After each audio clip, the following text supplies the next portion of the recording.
ସାଙ୍ଗମାନେ ଆପଣମାନେ ବହୁତ ଭଲ ଭାବରେ ଜାଣିଥିବେ ଏ ଦୁନିଆରେ ଏମିତି ବି ପିଲା ଅଛନ୍ତି ଯେଉଁମାନେ ମନରେ ଭାବନ୍ତି କି ଆମେ ତ ଆମ ଜୀବନରେ ବହୁତ କିଛି ହାରି ଯାଇଛୁ, ଆମେ ଆମ ଜୀବନରେ କିଛି ପାଇପାଇଲୁ ନାହିଁ, ବହୁତ ଦୁଃଖ କଷ୍ଟରେ ରହିଲୁ, ଆମେ କ'ଣ ପାଇଁ ଏ ଜୀବନ ରଖିବୁ, ଆମେ ଏ ଜୀବନ ରଖି କ'ଣ ଆମକୁ ଲାଭ ମିଳିବ, କ'ଣ ଆମକୁ ମିଳିବ ଯେ ଆମେ ଏ ଜୀବନ ରଖିବୁ।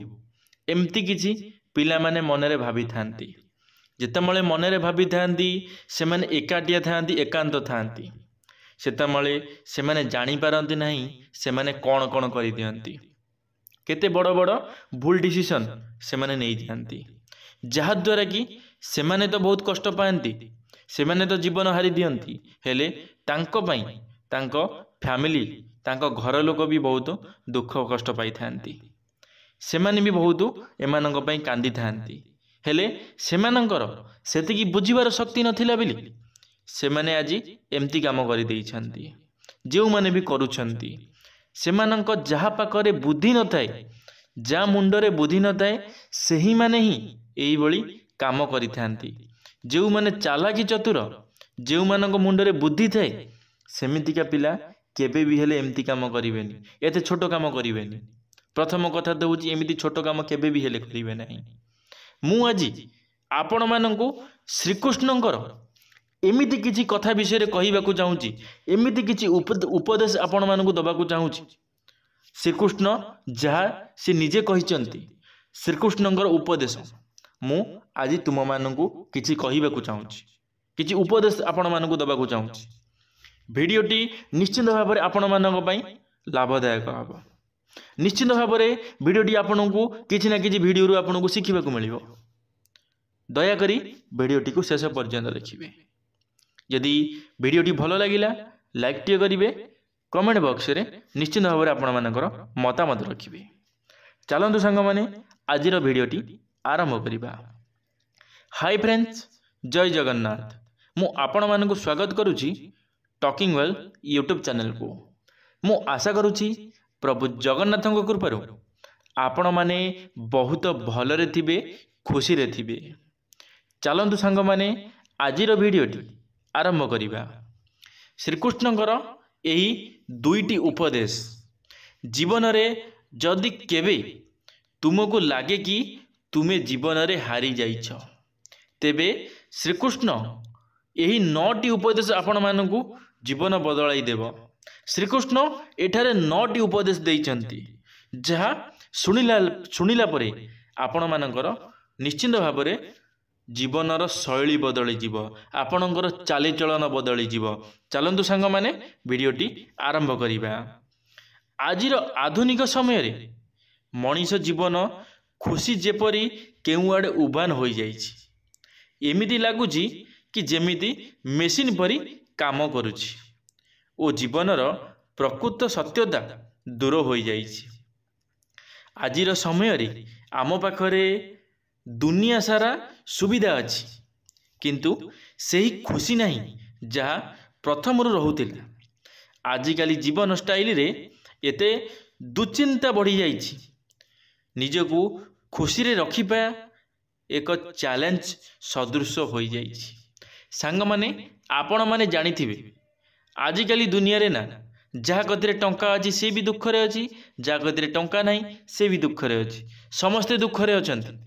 ଯାହା କତିରେ ଟଙ୍କା ନାହିଁ ନା ସେ ଭାବୁଛି ମୋ କତିକି କେମିତି ଟଙ୍କା ଆସିବ, ସେସବୁ କଥାକୁ ନେଇକି ସେ ବହୁତ ଟେନସନରେ ରହୁଛି, ବହୁତ ଦୁଃଖରେ ରହୁଛି। ଯାହା କତିରେ ଟଙ୍କା ଅଧିକ ଅଛି ସେ କ'ଣ କରୁଛି, ସେ କ'ଣ କରୁଛି ନା ସେ ଟଙ୍କାକୁ ସେ କେମିତି ହିସାବ ରଖିବ, ସେ ଟଙ୍କାକୁ ସେ କେମିତି ଖର୍ଚ୍ଚ କରିବ, ଏସବୁ କଥାକୁ ସେ ଭାବିକିରି ବହୁତ ଟେନସନରେ ରହୁଛି।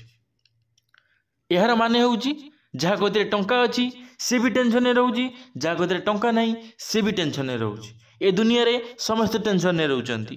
ଯଦି ଆପଣମାନେ ମୋ କଥାଟାକୁ ଶେଷ ପର୍ଯ୍ୟନ୍ତ ଦେଖିଦେବେ ତାହେଲେ ଆପଣଙ୍କ ଟେନସନ ଦୂର ହୋଇଯିବ, ଆପଣଙ୍କର ଚିନ୍ତା ଦୂର କରିଦେବି ମୁଁ ଆଜି। ଦୟାକରି ଭିଡ଼ିଓଟିକୁ ଶେଷ ପର୍ଯ୍ୟନ୍ତ ନିଶ୍ଚିତ ଭାବରେ ଦେଖନ୍ତୁ। ନିଶ୍ଚିତ ଭାବରେ ଗୋଟିଏ ଥର ପାଇଁ ଭିଡ଼ିଓଟିକୁ ଦେଖନ୍ତୁ, ତାପରେ ନିଶ୍ଚିତ ଭାବରେ ଆପଣମାନେ ମୋତେ କମେଣ୍ଟ ବକ୍ସରେ ଆପଣମାନଙ୍କର ମତାମତ ଦେଇପାରିବେ। ମୁଁ ଆଜି ଆପଣମାନଙ୍କୁ କିଛି ଭଲ ଟିପ୍ସ ଦେବାକୁ ଯାଉଛି, ଯାହା ଭଗବାନ ଶ୍ରୀକୃଷ୍ଣଙ୍କ ସହ जोड़ी होई रही। टिप्स नंबर 1, श्रीकृष्ण गीतारे यह कहिथिले कि मनुष्य जीवन में अनुशासन पालन करिबा उचित। अनुशासन द्वारा ही सफलता मिली थाए। सांग माने यार माने होउची आपण को जेकोसी गोटे काम करने को दि जाउची, आपण को से काम को तुलेबार अच्छी ना कि आपण आपण को मन इच्छा बुलिबे। आपण को गोटे काम दिखाई करने आपण करेनि, आपण समय लगेबे। आपण को दि जाइथिबो गोटे समय आपण को जाई गोटे जगह पहुँचापी आपण डेरी करेंगे, आपण घंटे अधे घंटे लेट करदेवे।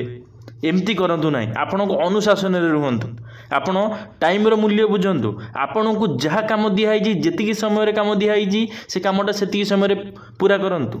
आपण माने आपणकर अनुशासन रे रुहंतु। सबु जिनिस अनुशासन रे रहिले आपण को प्रथमे कष्ट होइताए, प्रथमे कष्ट लगी थाए। से सब जिनिस जेतबेले आपण अनुशासन रे रहिबा आरंभ करि दियंती धीरे धीरे से सब ठीक हो जाए। द्वितीय रे हेउची व्यक्ति निज उपरे सर्वदा नियंत्रण रखिबा उचित। नियंत्रण बिना विनाश निश्चिंत होइथाए। क्रोधरे व्यक्ति निज नियंत्रण हराई बसी थाए। सेथिपाई क्रोध को नियंत्रण कर रखिबा जरूरी।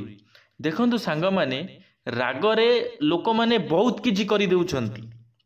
जेतेबेले तांकर राग शांत हेउची से माने से सब कथा को चिंता करुछंती, से कौन ठीक करिछंती कौन भूल करिछंती। हेले सेतेबेले तांको पाखरे समय नथिबो, से जेते भाबिले भी से किछि करि परिबे नाही। काहेकि ना से समय बीती जाइथिबो। से काहा को रागिकी पदे खराब करी कहि देइथिबे, काहा ऊपर रागिकी हाथ उठेई देइथिबे, काहा को कोन करि देइथिबे कि से तांको निजर किछि करि देइथिबे, जहा कि से समय बीती जाइथिबो। से तांको जीवन रे आ किछि करि परिबेनी।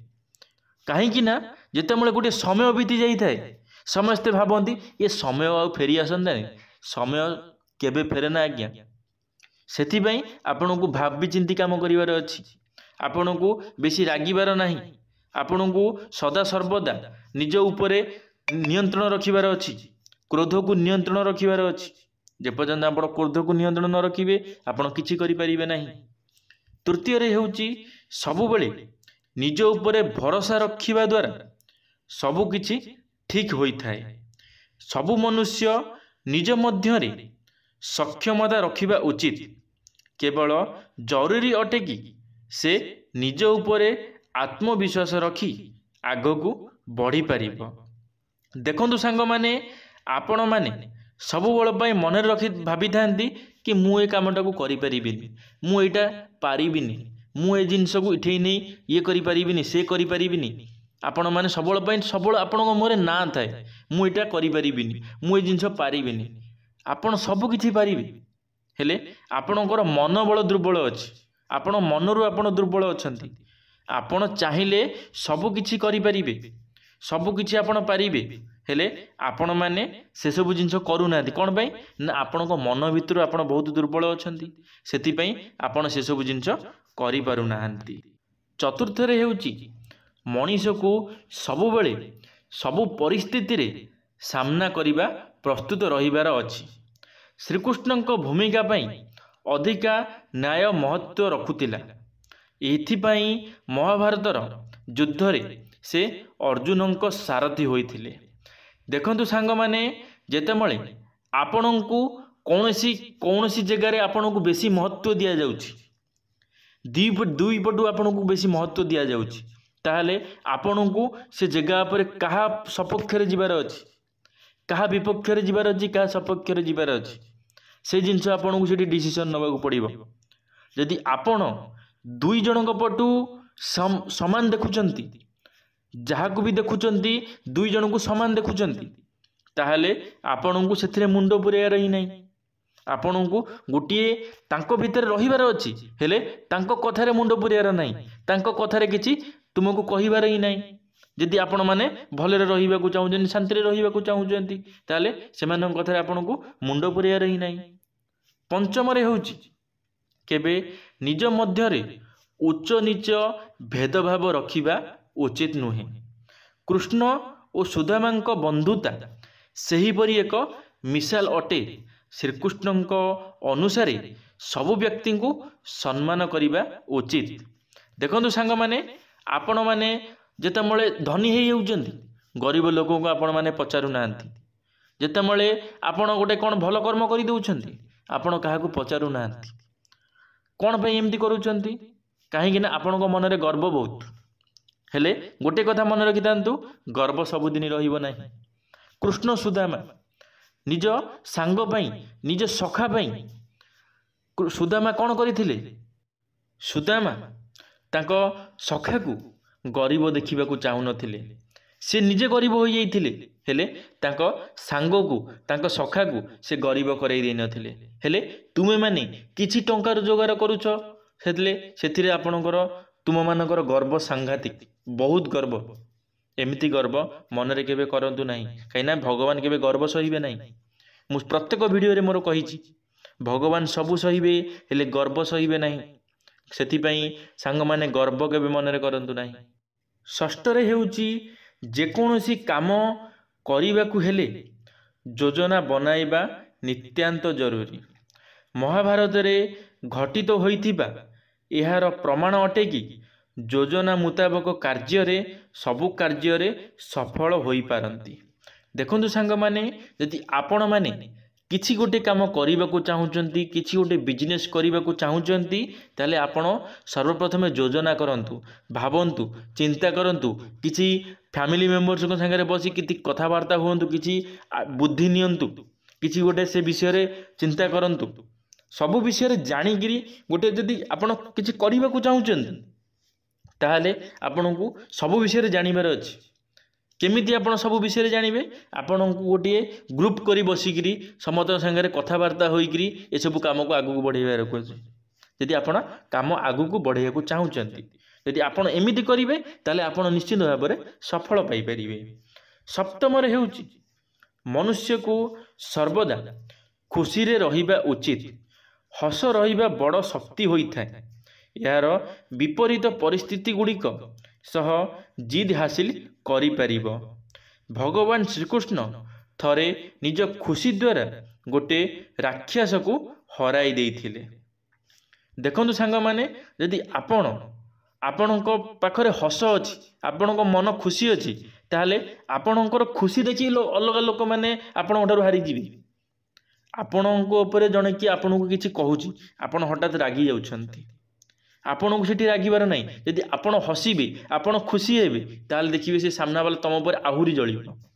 ତମ ହସ ସେ ସହିପାରିବନି, ତମ ରାଗ ସହିଯିବ, ହେଲେ ତମ ହସ ସହିପାରିବ ନାହିଁ। ସେଥିପାଇଁ ଆପଣଙ୍କ ମନରେ ସବୁବେଳେ ପାଇଁ ଖୁସି ରହିବା ଦରକାର। ଖୁସି ଖୁସି ମନେ ରଖନ୍ତୁ, ଦେଖିବେ ସବୁଥିରେ ଆପଣ ସକ୍ସେସ୍ ପାଇବେ, ସବୁଥିରେ ଆପଣ ଜିଦ୍ ହାସଲ କରିବେ। ଅଷ୍ଟମରେ ହେଉଛି, ଅଯଥା ବ୍ୟର୍ଥ ଚିନ୍ତା ଦ୍ୱାରା କିଛି ହେବାର ନାହିଁ। ଠିକ୍ ସେଇଟା ହେବ ଯାହା ତାକୁ ଭୁଲି ଆଗକୁ ବଢ଼ିବାର ଅଛି। ଏହା ହିଁ ଜୀବନ ଅଟେ। ଦେଖନ୍ତୁ ସାଙ୍ଗମାନେ, ଗୋଟିଏ ଜିନିଷ ସବୁବେଳ ପାଇଁ ମନେ ରଖିଥାନ୍ତୁ, ଅଯଥା ଚିନ୍ତା କରନ୍ତୁ ନାହିଁ। ଯାହା ଆପଣମାନଙ୍କର ଆବଶ୍ୟକ ନାହିଁ ସେସବୁ କଥାକୁ ମନରେ କେବେ ଚିନ୍ତା କରନ୍ତୁ ନାହିଁ। ଆଜିକାଲିର ପିଲାମାନେ ବହୁତ ଇଆଡ଼ୁ ସିଆଡ଼ୁ କଥାକୁ ମୁଣ୍ଡରେ ପୁରେଇ ଚିନ୍ତା କରୁଛନ୍ତି, ଯାହାଦ୍ୱାରା କି ସେମାନେ ବହୁତ ଅସୁବିଧାରେ ପଡ଼ୁଛନ୍ତି। ସେଥିପାଇଁ ମୁଁ ଆପଣମାନଙ୍କୁ ଗୋଟିଏ କଥା କହିବି, ଆପଣମାନେ କେବେ ଅଧିକ ଚିନ୍ତା କରନ୍ତୁ ନାହିଁ। ଯଦି ଆପଣମାନେ ଖୁସିରେ ରହିବାକୁ ଚାହୁଁଛନ୍ତି, ଚିନ୍ତା କଲେ ଆପଣ ବହୁତ ଜଲ୍ଦି ୱିକ୍ ହେଇଯିବେ। ଗୋଟେ କଥାରେ ଅଛି, ଆମ ଓଡ଼ିଆ ଘରେ, ଲୁଣ ଖାଏ ହାଣ୍ଡି, ଚିନ୍ତା ଖାଏ ଗଣ୍ଡି। ଏହାର ମାନେ ହେଉଛି କ'ଣ? ଯେତେବେଳେ ଆପଣ ଗୋଟିଏ ଲୁଣ ପାଣିକି ଆପଣ ଗୋଟେ ହାଣ୍ଡିରେ ପୁରେଇ ରଖନ୍ତୁ, ଦେଖିବେ ସେ ହାଣ୍ଡି ମିଳେଇଯିବ। ସେହିଭଳି ଆପଣ ଦେଖନ୍ତୁ, ଚିନ୍ତା କରନ୍ତୁ, 2 ମାସ 15 ଦିନ ଆପଣ ଚିନ୍ତା କରନ୍ତୁ, ଦେଖିବେ ଆପଣଙ୍କର ଶରୀରର ସବୁ ୱିକ୍ ହେଇଯିବ, ଆପଣଙ୍କ ଶରୀର ୱିକ୍ ହେଇଯିବ। ସେଥିପାଇଁ ଆପଣ ଚିନ୍ତା କରନ୍ତୁ ନାହିଁ ମନରେ।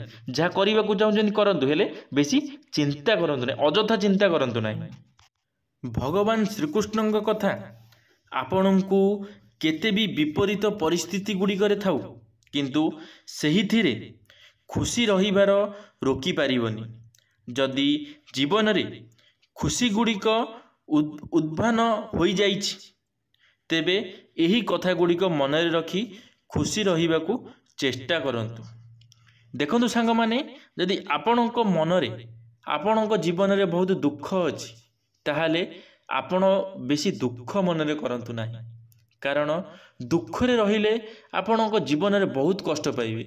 ସେଥିପାଇଁ ଦୁଃଖ କରନ୍ତୁନି। ସମସ୍ତଙ୍କ ଜୀବନରେ ଦୁଃଖ ଆସିଥାଏ, ହେଲେ ବେଶୀ ଦୁଃଖ କରନ୍ତୁ ନାହିଁ। କାହିଁକି ନା ଆପଣ ଯେତେ ଦୁଃଖ କରିବେ ଆପଣ ସେତେ ଭାଙ୍ଗି ପଡ଼ିବେ, ସେତେ ଆପଣ ଦୁର୍ବଳ ହୋଇ ଚାଲିବେ। ସେଥିପାଇଁ ମନରେ ବେଶୀ ଦୁଃଖ କରନ୍ତୁ ନାହିଁ। ଧନ୍ୟବାଦ ସାଙ୍ଗମାନେ, ଭିଡ଼ିଓଟି ଶେଷ ପର୍ଯ୍ୟନ୍ତ ଦେଖିଥିବାରୁ ଆପଣମାନଙ୍କୁ ଅଶେଷ ଅଶେଷ ଧନ୍ୟବାଦ। ଆଶା କରିବି ମୋର ଏହି ଭିଡ଼ିଓରୁ ଆପଣମାନଙ୍କୁ କିଛି ନା କିଛି ଶିଖିବାକୁ ମିଳିଥିବ। ଯଦି ମୋର ଏହି ଭିଡ଼ିଓରୁ ଆପଣମାନେ କିଛି ବି ଶିଖିଥିବେ ତାହେଲେ ମୋର ଏହି ଭିଡ଼ିଓଟିକୁ ଲାଇକ୍ଟିଏ କରିବେ, କମେଣ୍ଟ ବକ୍ସରେ ନିଶ୍ଚିତ ଭାବରେ ଆପଣମାନଙ୍କର ମତାମତ ରଖିବେ, ସାଙ୍ଗମାନଙ୍କ ମଧ୍ୟରେ ସେୟାର କରିବାକୁ ଭୁଲିବେ ନାହିଁ। ଯଦି ଆପଣମାନେ ଆମ ଟକିଂ ୱାର୍ଲ୍ଡ ୟୁଟ୍ୟୁବ୍ ଚ୍ୟାନେଲରେ ପ୍ରଥମ ଥର ପାଇଁ ଆମ ଟକିଂ ୱାର୍ଲ୍ଡ ୟୁଟ୍ୟୁବ୍ ଚ୍ୟାନେଲକୁ ସବସ୍କ୍ରାଇବ୍ କରି ବେଲ୍ ଆଇକନ୍କୁ ଅଲ୍ରେ କ୍ଲିକ୍ କରିବେ। କାରଣ ଆମ ଚ୍ୟାନେଲରେ ଯେବେ କିଛି ନୂଆ ମୋଟିଭେସନାଲ ଭିଡ଼ିଓ ଛଡ଼ାଯିବ ଆପଣମାନେ ସର୍ବପ୍ରଥମେ ଦେଖିପାରିବେ। ଧନ୍ୟବାଦ। ଜୟ ଜଗନ୍ନାଥ, ଜୟ ମା ଶାରଳା, ଜୟ ଶ୍ରୀକୃଷ୍ଣ।